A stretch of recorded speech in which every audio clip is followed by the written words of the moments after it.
The first two lines of your story or poem are called the above the fold.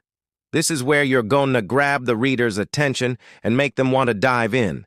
And I think you've done that very effectively here.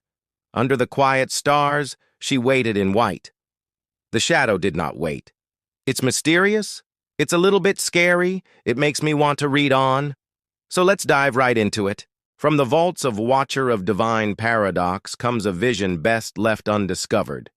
Yet here it stands, calling you. Not love, not doom. A covenant signed in the absence of light, spoken in a tongue the stars remember. If you've come this far, you already know the story isn't over. It never was. So we have three things to unpack here. First and foremost, we have the title, which is fantastic. Eden's Last Embrace. Fantastic. When the shadow claimed the light. Fantastic. Now, for the intro, I would recommend just deleting the first sentence entirely because it's telling instead of showing. Let's go with the second sentence because it actually has way more potential. From the vaults of Watcher of Divine Paradox comes a vision best left undiscovered. Now, this sentence alone could be its own short story or poem, but you've taken that concept and you've made it even more intriguing by adding the next two sentences.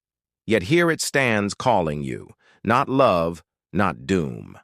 There's a lot of intrigue here.